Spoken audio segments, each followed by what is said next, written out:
My fiancé announced, I want a polyamorous family, open marriage, multiple partners, the works. After 3 years together, I responded, that's a big change. Then I told her, I'm monogamous and that's not negotiable. When she gave me an ultimatum, polyamory or we're done, and I chose done, she panicked, realizing she just ended an engagement over a fantasy she'd discovered at a personal growth seminar. I, 36, was reviewing mortgage statements in our shared condo when my fiancée Brooke, 31, walked into the living room with that look. You know the one, the I've been thinking look that's never followed by good news. We'd been together 3 years, engaged for 6 months, wedding planned for next spring, $25,000 budget already committed. We'd put $40,000 down on this place 2 years ago. Everything was moving forward exactly as we'd built it together. We need to have a serious conversation about our relationship structure, she said, clutching a stack of highlighted books and printed articles. I looked up from my laptop. Okay, what's going on? She sat down across from me in the chair, not next to me on the couch. Already bad. I've been doing intensive work with my life coach Evelyn Cross for the past 3 months, really diving deep into authentic living and relationship patterns, and I need to tell you something important about who I am. My stomach dropped. Those words never end well. I'm polyamorous. Dead silence. I could hear our upstairs neighbor's TV through the ceiling. You want to open the relationship? I asked. It's not just opening it. I want us to practice ethical polyamory, multiple committed relationships that coexist. Evelyn helped me understand it's actually a much healthier and evolved way to love when you really examine the research. I closed the laptop. This is coming out of nowhere for me. Where's this from? She immediately got defensive. It's not coming from anywhere. This is who I've always been deep down. I just didn't have the framework to understand it before working with Evelyn. Brooke, we've been together 3 years, talking marriage, bought a condo together. You've never once mentioned anything like this. Because society programs us to suppress these parts of ourselves. Monogamy is literally a patriarchal construct created to control women and limit human connection. I've been learning so much about kitchen table polyamory and relationship anarchy from actual researchers and relationship experts. Hold on, I interrupted. This is a massive change, like fundamentally changing what our entire relationship is. It's not changing anything, it's expanding it. We'd still be together, still love each other. There'd just be more love. No one person can meet all your needs anyway. I felt this weird calm settle over me. That moment when your brain clicks into crisis mode and everything becomes crystal clear. You're right that one person can't meet every need, I said slowly. That's what friends are for. Family, community. But romantically, sexually, I'm monogamous. That's not something I'm willing to change. Her whole expression shifted. You won't even consider it. That's pretty closed-minded. It's not closed-minded to know what I want in a relationship. I'm not monogamous by default. It's what I actively choose. This isn't about fear or programming. It's about what actually makes me happy. But how do you know if you've never tried polyamory? You might discover parts of yourself you didn't know existed. How do you know you're poly if you've never actually practiced it? We've been monogamous for 3 years, and you seemed pretty happy with it until 3 months ago. She stood up, started pacing. This is exactly the resistance Evelyn warned me about. You're trying to control how I love people. Saying I need monogamy isn't controlling you. It's stating what I need to be in this relationship.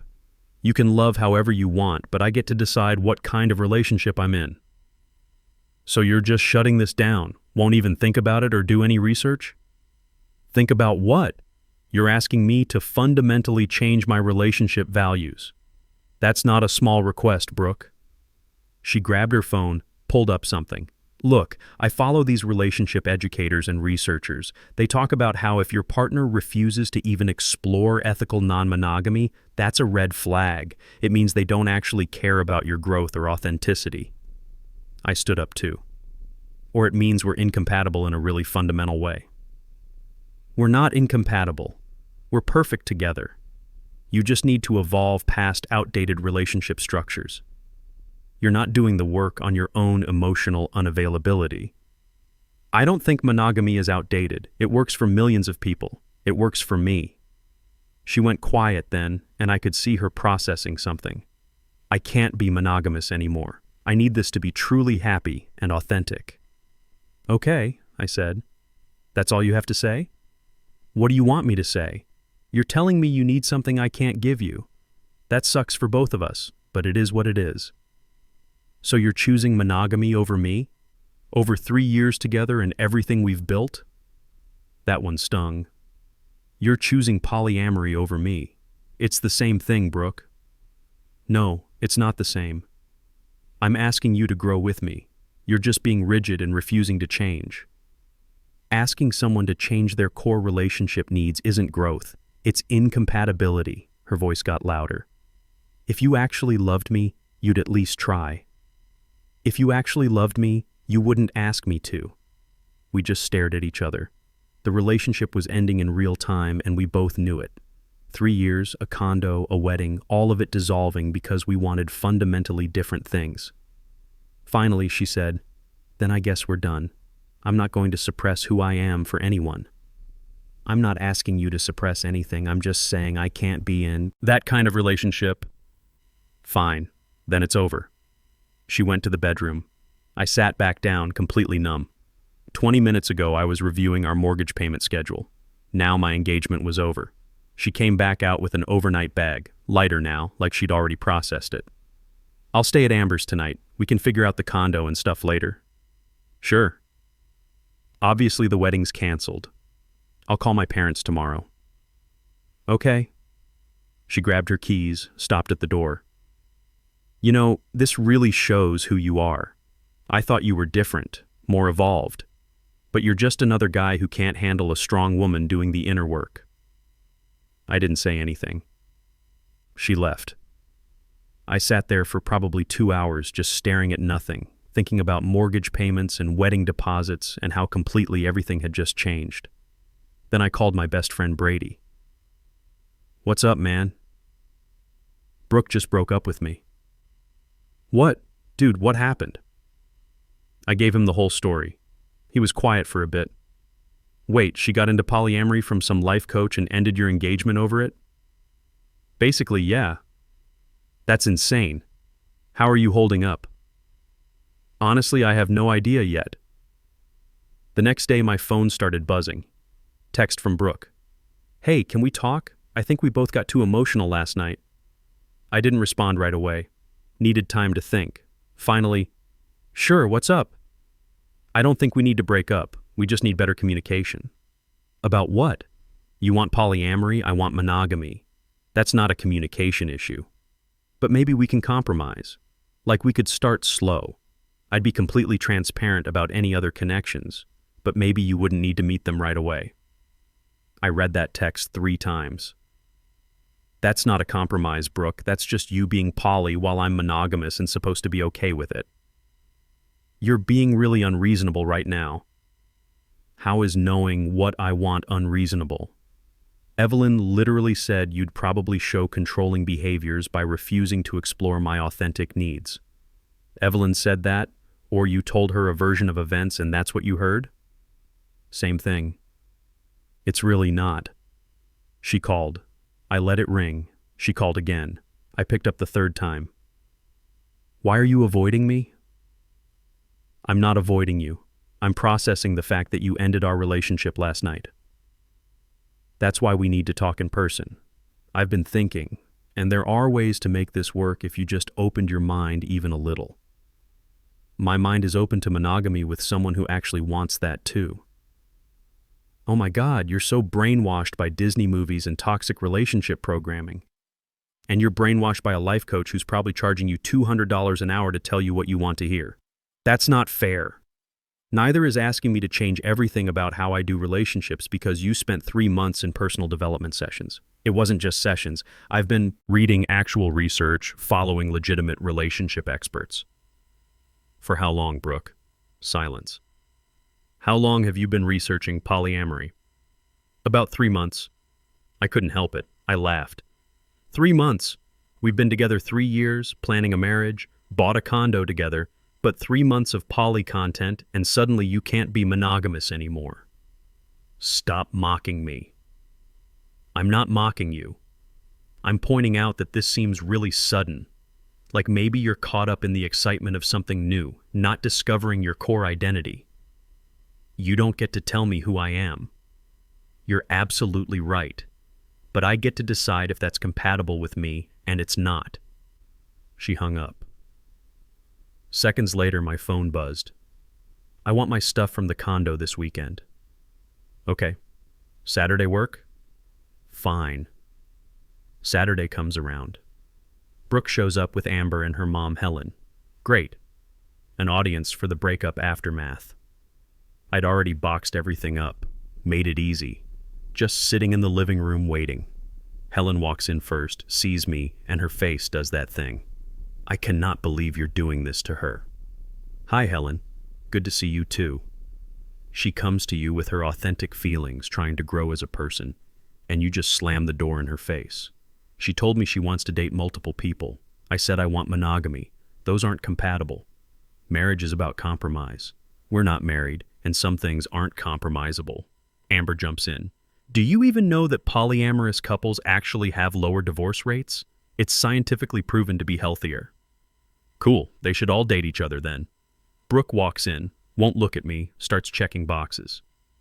Is everything here? Everything I could find. If I missed something, let me know. Helen's on a roll now. You realize you're throwing away a beautiful relationship because you're too insecure to share. I'm not insecure, I'm monogamous. Those aren't the same thing. They're exactly the same thing. You're threatened by the idea of her with another man. Yeah, that's literally what monogamy is, being exclusive. That's the entire point. Brooke finally speaks up. Can we not do this here? But Amber's going.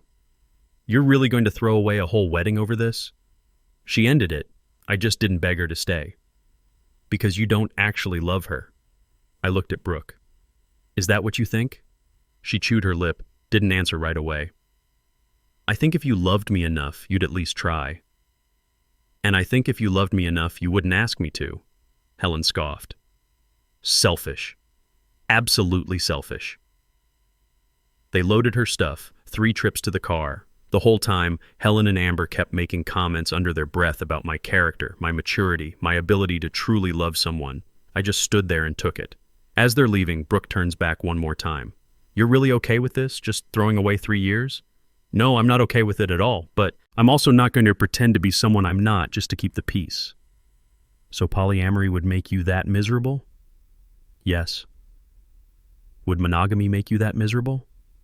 She hesitated. I don't think I can do it anymore. Not after learning what I've learned about authentic relating. Then yeah, we're done. They left.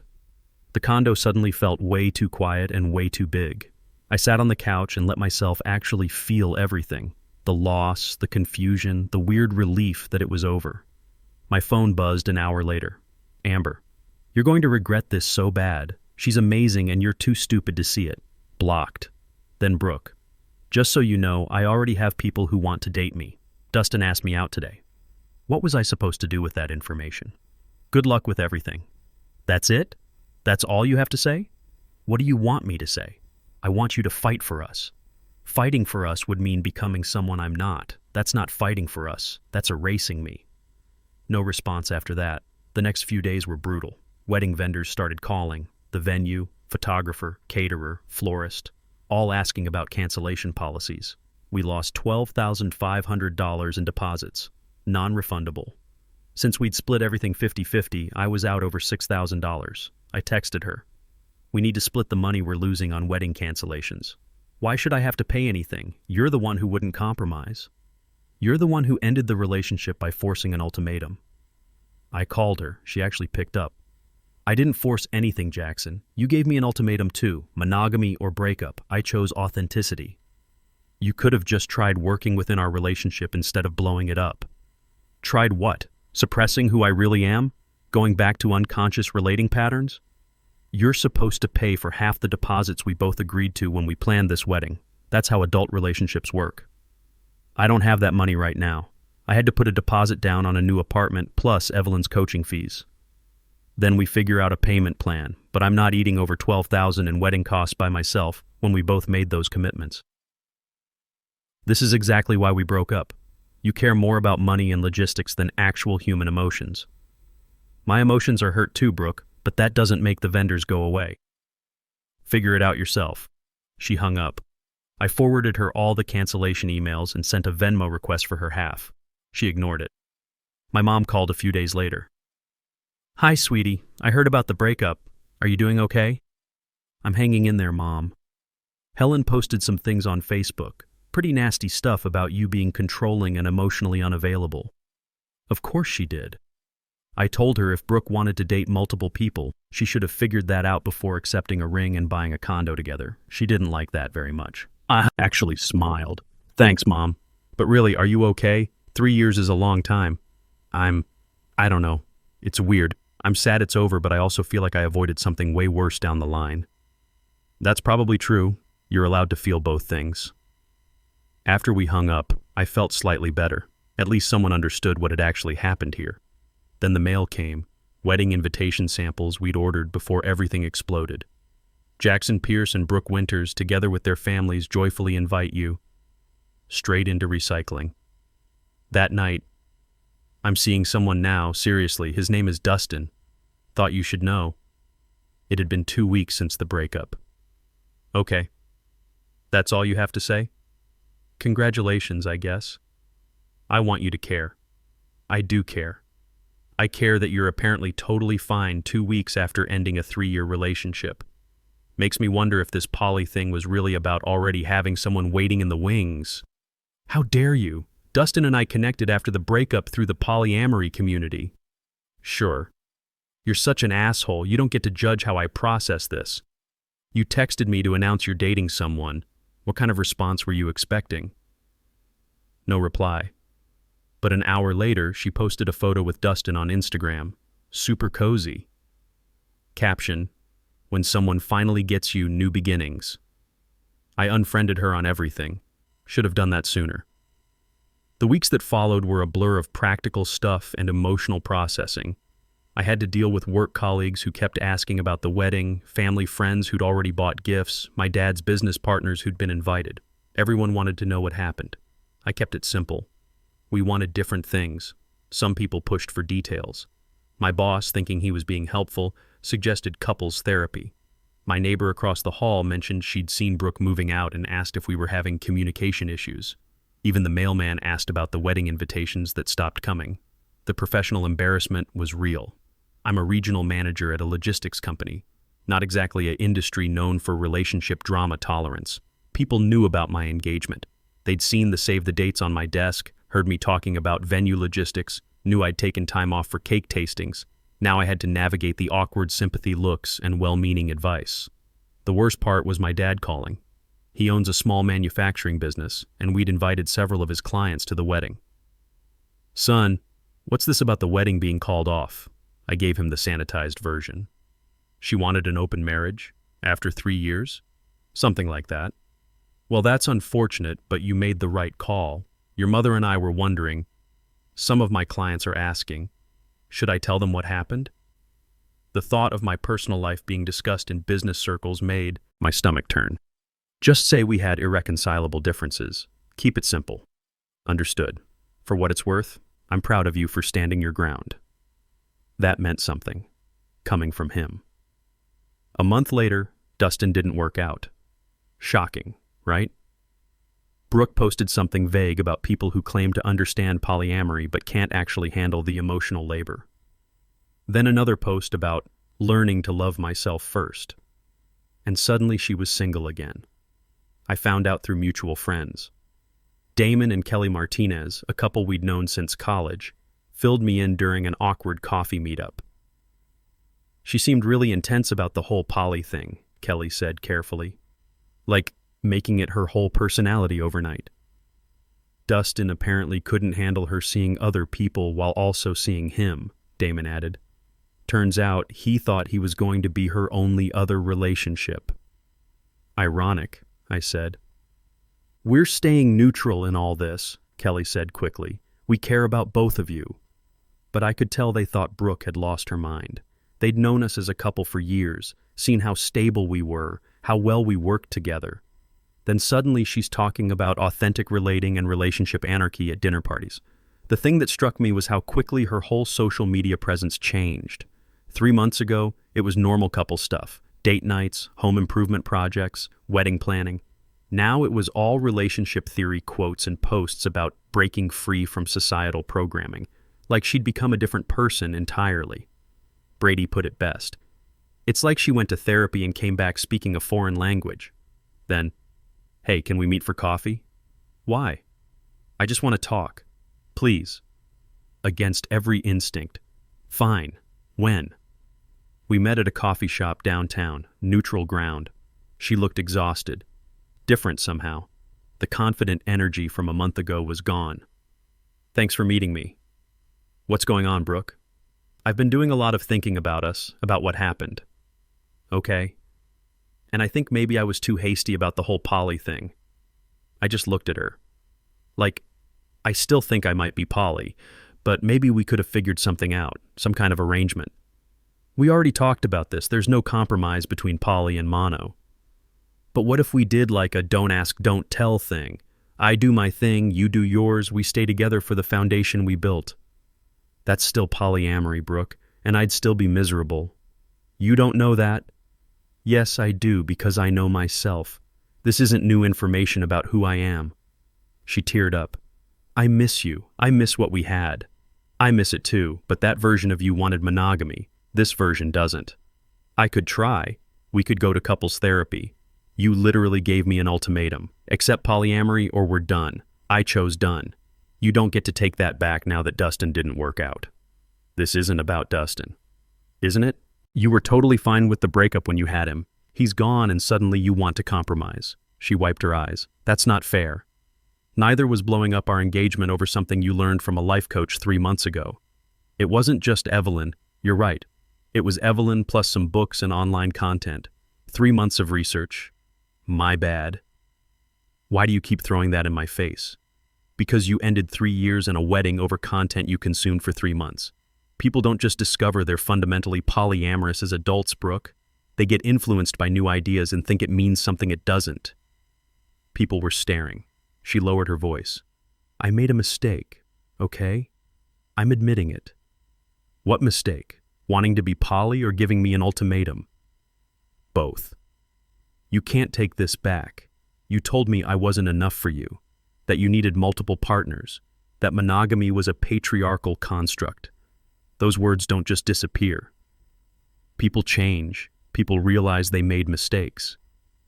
In 3 months, you changed your entire identity. Now in 3 more months, you've changed it back. Silence. Look, I said softer. I think you got caught up in something. Some coaching program fed you ideas that made everything seem wrong with what we had. Maybe there's truth in there for you. Maybe you really are poly, but you don't get to use me as a backup plan while you figure it out. That's not what this is. Then what is it? It's me realizing I screwed up and wanting to fix it. Fix it how? By going back to monogamy? Yes. Would that actually make you happy? She didn't answer right away. That told me everything. I don't know. Maybe if we really worked on it together. That's not a foundation for a marriage, Brooke. That's settling. Why are you being so stubborn about this? Because I don't want to be someone's compromise. I want to be with someone who genuinely wants the same kind of relationship I do, not someone trying it on like shoes to see if it fits. She started really crying then. I don't know what I want anymore. I know, and that's okay, but you can't expect me to wait around while you figure it out. So we're really done? Just like that? Yeah, we really are. She left. I stayed and finished my coffee. It felt final this time, no more what-ifs. That night, Helen texted me. You made my daughter cry. I hope you're happy with yourself. I didn't respond. About a week later, Brooke sent this long email about how she'd been processing everything and doing intensive inner work with Evelyn, and she'd realized that monogamy could work if we really committed to conscious communication and growth together. I read it twice, then responded, Brooke, I appreciate you reaching out, but I've thought about this a lot too. The way this ended, With you saying you couldn't be monogamous anymore, that you needed polyamory to be authentic, I can't come back from that, even if you've changed your mind now. I'll always wonder if you're settling, or if 6 months from now you'll want to open things again. I can't build a marriage on that foundation. I really do wish you well, but I need to move forward. Her response, you're giving up on us. You gave up on us when you issued that ultimatum. I'm just accepting what you decided. That was the last message between us. It's been about 4 months total now. I'm doing all right. Not amazing, not terrible, just all right. The condo feels less like a shrine to what we had and more like my space. Got some new furniture, rearranged things, started actually cooking instead of ordering takeout every night. Been seeing friends more, went on a couple dates. Nothing serious yet, but it's nice to meet people who aren't trying to fundamentally restructure my relationship philosophy on the third date. Brady asked me last week if I regretted not trying poly for her. Nah, I said. I regret not seeing the signs sooner that we wanted different things, but I don't regret being honest about what I need. Heard through mutual friends that Brooke's still exploring polyamory, still working with Evelyn, still trying to figure out what authentic relating means for her. Good for her, honestly. Hope she finds what she's looking for. The wedding deposits still sting, over $6,000 down the drain, but better than committing to something that would have made me miserable long term. My lawyer helped sort out the condo situation. Brooke signed over her share since she couldn't afford the payments anyway. Cost me another $1,200 in legal fees, but now it's just mine. Someone asked on one of my social media posts if I'm against polyamory. I'm not. I'm against being pressured into relationship structures that don't work for me. If it works for other people, genuinely good for them. It doesn't work for me, and that's allowed. Still processing everything. 3 years is a long time to just walk away from, but I'm getting there. Starting to see it less as losing something and more as avoiding something worse. I've learned to trust my instincts about what I need in relationships, and I'm not willing to compromise my core values for anyone again. The experience taught me something important about compatibility. You can love someone deeply and still be fundamentally wrong for each other. Sometimes the kindest thing you can do is recognize that incompatibility and walk away, rather than trying to force something that will make both people miserable. I'm dating again now, taking it slow, being upfront about what I want. It's refreshing to meet women who know what they want too, who aren't trying to revolutionize relationships or discover themselves at my expense.